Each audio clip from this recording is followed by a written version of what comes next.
Assalamualaikum warahmatullahi wabarakatuh. Perkenalkan, nama saya Kiki Widyasari, NIM 20531083 dari kelas PAI 6D. Saya akan menjelaskan materi kelas 7 bab 6 tentang di balik kesulitan terdapat kemudahan. Baiklah, untuk materi pertama, ketentuan sholat jamak. 1. Pengertian sholat jamak. Jamak menurut bahasa berarti mengumpulkan, sedangkan sholat jamak menurut istilah adalah mengumpulkan dua sholat wajib yang dikerjakan dalam satu waktu. Misalnya menggabungkan sholat zuhur dan asar, dikerjakan pada waktu zuhur atau pada waktu asar, atau menggabungkan sholat maghrib dan isya, dikerjakan pada waktu maghrib atau pada waktu isya. Sedangkan sholat subuh tetap pada waktunya, tidak boleh digabungkan dengan sholat lain. Hal ini merupakan keringanan dari Allah dalam melaksanakan sholat dalam keadaan tertentu. Menjamak sholat hukumnya mubah atau boleh bagi orang yang sudah memenuhi syarat. Sabda Rasulullah Shallallahu Alaihi Wasallam yang artinya, dari Anas ia berkata, Rasulullah Shallallahu Alaihi Wasallam apabila berangkat sebelum tergelincir matahari, maka beliau akhirkan sholat zuhur ke asar. Kemudian dalam perjalanan beliau turun dari kendaraan, menjamakkan kedua sholat itu. Apabila beliau berangkat sesudah tergelincir matahari, maka beliau kerjakan sholat zuhur, baru berangkat naik kendaraan. Hadis riwayat Bukhari dan Muslim. Dari hadis di atas dapat disimpulkan bahwa Rasulullah SAW pernah menjamak sholat karena ada suatu sebab, yaitu berpergian. Bahwa menggabungkan dua sholat diperbolehkan dalam Islam, namun harus ada sebab tertentu. 2. Macam-macam sholat jamak. A. Jamak takdim adalah mengumpulkan dua sholat wajib dikerjakan pada waktu yang pertama atau awal. Jamak takdim ada dua macam, yaitu 1. Mengumpulkan sholat zuhur dan sholat asar, dikerjakan pada waktu zuhur. 2. Mengumpulkan sholat maghrib dan sholat isya, dikerjakan pada waktu maghrib. B. Jamak takhir adalah mengumpulkan dua sholat wajib yang dikerjakan pada waktu yang kedua atau akhir. Jamak mengumpulkan sholat zuhur dan sholat asar dikerjakan pada waktu asar. 2. Mengumpulkan sholat maghrib dan sholat isya dikerjakan pada waktu isya. 3. Syarat-syarat umum sholat jamak. A. Musafir, orang yang sedang dalam perjalanan dan perjalanannya tidak untuk maksiat. B. Jarak perjalanan minimal 80,64 km. C. Tidak boleh makmum dengan orang yang mukim. D. Berniat sholat jamak. Syarat jamak takdim. A. Dikerjakan dengan tertib, yakni dengan sholat yang pertama, misalnya zuhur dahulu, kemudian asar. Setelah itu maghrib dahulu, kemudian isya. B. Niat jamak dilakukan atau dilahirkan pada sholat pertama. C. Berurutan antara keduanya, yakni tidak boleh disela dengan sholat sunnah atau lain-lain. Syarat jamak takhir. 1. Niat jamak takhir dilakukan pada sholat yang pertama. 2. Masih dalam perjalanan tempat datangnya waktu yang kedua. Sholat jamak bagi yang tidak musafir. Orang yang bukan musafir boleh juga mengerjakan menjamak sholat kalau dalam keadaan darurat. Misalnya orang yang sedang mengerjakan sholat berjamaah di masjid di suatu tempat khusus seperti di masjid atau musola. Kemudian turun hujan lebat yang menghalangi orang untuk pulang dan kembali lagi untuk berjamaah. Melanjutkannya haruslah dengan syarat-syarat. A. Hujan lebat hingga menyulitkan perjalanan. B. Setelah selesai sholat pertama, hujan masih berjalan terus sampai pada permulaan sholat yang kedua. C. Dikerjakan berurutan antara keduanya. D. Tertib, yaitu mendahulukan zuhur daripada asar atau maghrib daripada isya. Dalam hal ini, boleh jamak takdim saja. E. Sholat yang kedua juga dilakukan dengan berjamaah. Praktek sholat jamak. A. Melaksanakan sholat jamak takdim, misalnya sholat zuhur dengan asar. Sholat zuhur dahulu 4 rakaat, kemudian sholat asar 4 rakaat dilaksanakan pada waktu zuhur. Tata caranya sebagai berikut. 1. Berniat sholat zuhur dengan jamak takdim. 2. Takbiratul ihram. 3. Sholat zuhur 4 rakaat seperti biasa. 4. Salam. 5. Berdiri lagi dan berniat sholat yang kedua asar. 6. Takbiratul ihram. 7. Sholat asar 4 rakaat seperti biasa. 8. Salam. Setelah salam, pada sholat yang pertama harus langsung berdiri. Tidak boleh diselingi perbuatan atau perkataan, misalnya zikir, berdoa, bercakap-cakap, dan lain-lain. B. Cara melaksanakan sholat jamak takhir.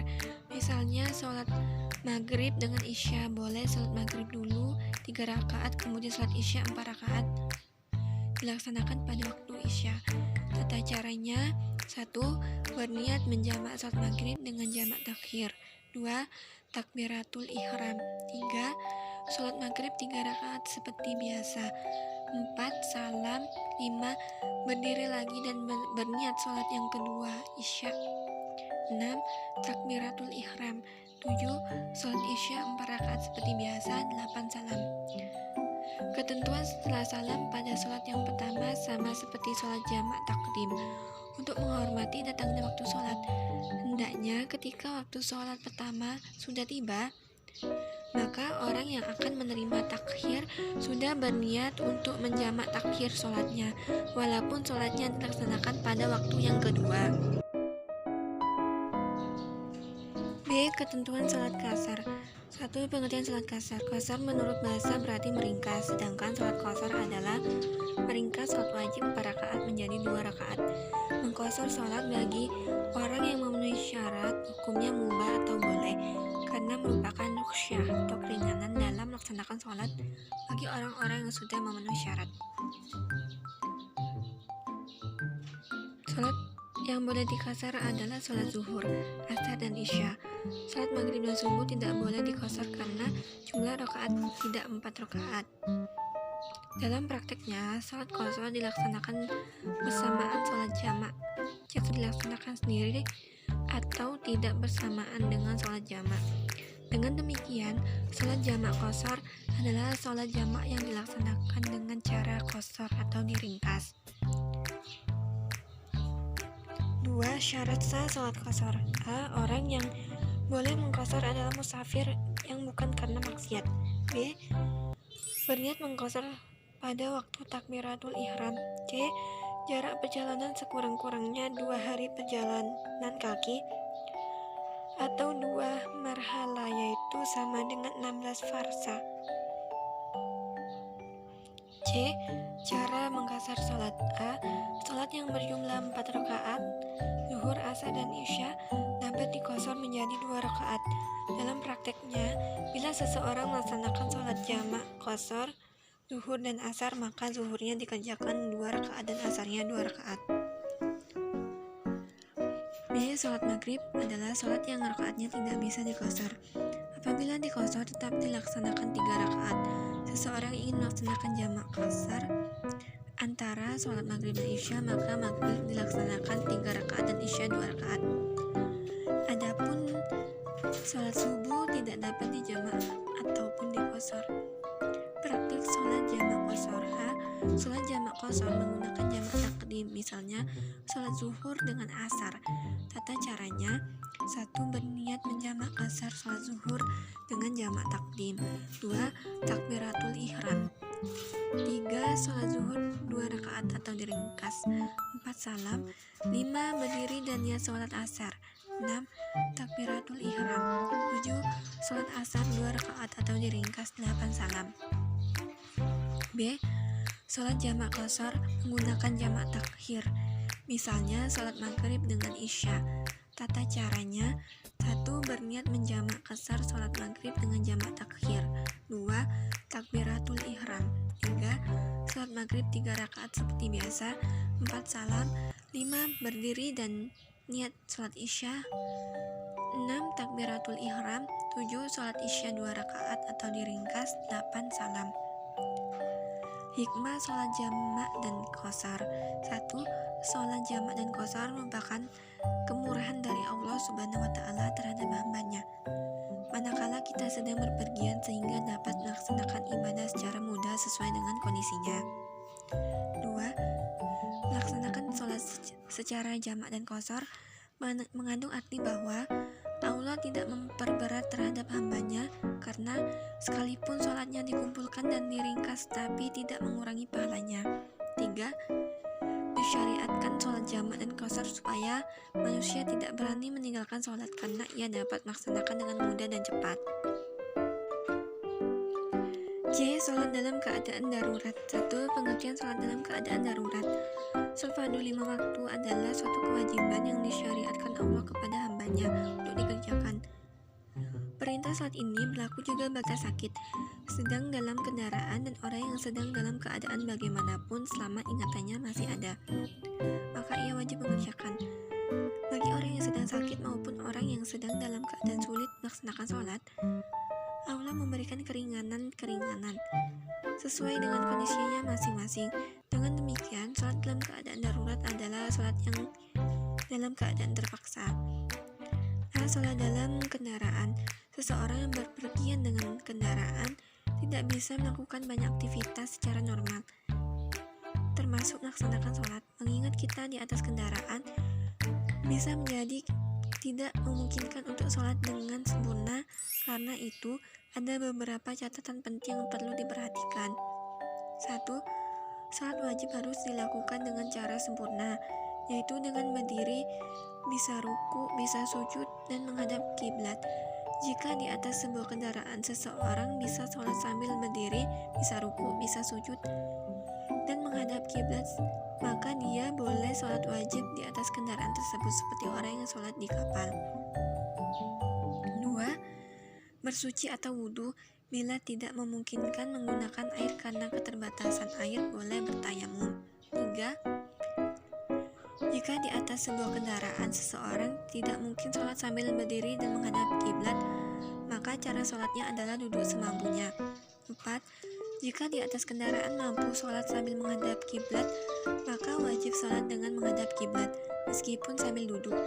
Namun jika tidak memungkinkan menghadap kiblat, dia bisa sholat dengan menghadap sesuai arah kendaraan. 5. Pada waktu takbiratul ihram, hendaklah menghadap kiblat, seterusnya dapat menghadap sesuai dengan arah tujuan kendaraan. 6. Ketentuan di atas hanya berlaku untuk sholat wajib.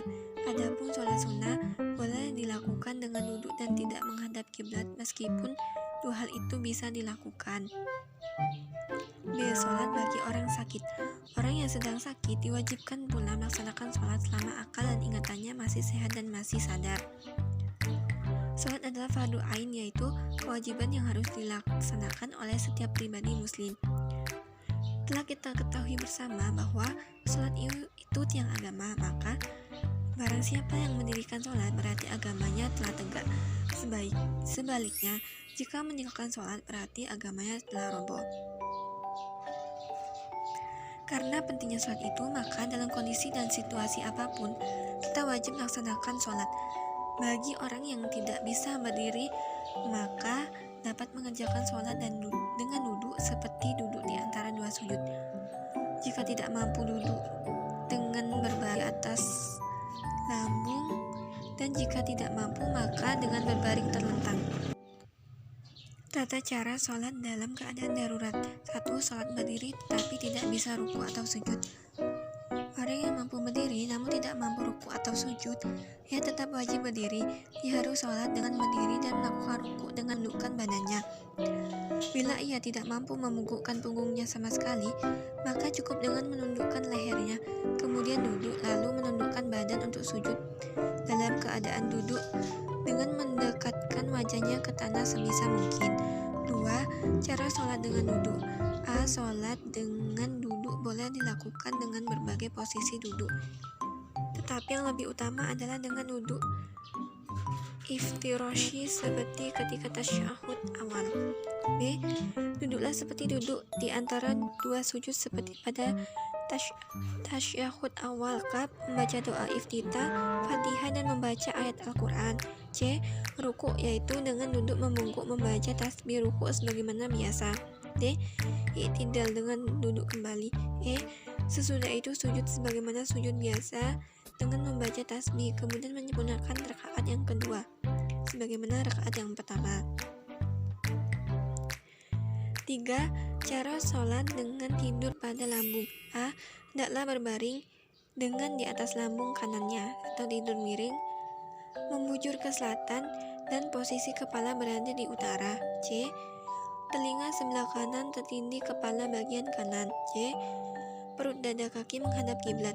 Kemudian niat dan takbiratul ihram, lalu membaca bacaan seperti biasa dalam sholat. D. Untuk melakukan rukuk dan sujud cukup dengan anggukan kepala dan ke depan pelupuk mata. E. Jika tidak bisa maka gunakan dalam hati selama kita masih sadar. Demikian dilakukan hingga salam. 3. Cara sholat dengan terlentang. A. Dengan cara tidur terlentang, kepala ditinggikan dengan bantal, muka diarahkan ke kiblat. B. Kemudian berniat sholat sesuai dengan sholat yang diinginkan. C. Untuk melakukan rukuk sujud cukup dengan kedipan mata. D. Jika tidak bisa, gunakan dalam hati selama masih sadar. E. Adapun bacaan-bacaannya adalah seperti dalam bacaan sholat biasa sampai selesai. 4. Cara sholat dengan isyarat mata. A. Saat kondisi seseorang benar-benar kritis dan yang bisa digerakkan hanya matanya, maka semua rukun sholat dikerjakan dengan isyarat mata atau anggota tubuh lainnya. B. Berbaring atau tidur dalam kondisi yang bisa ia lakukan. C. Berniat sholat sesuai dengan sholat yang diinginkan. D. Untuk melakukan rukuk sujud cukup dengan isyarat mata. E. Jika tidak bisa, gunakan dalam hati selama masih sadar. F. Adapun bacaan-bacaannya sesuai dengan kemampuannya.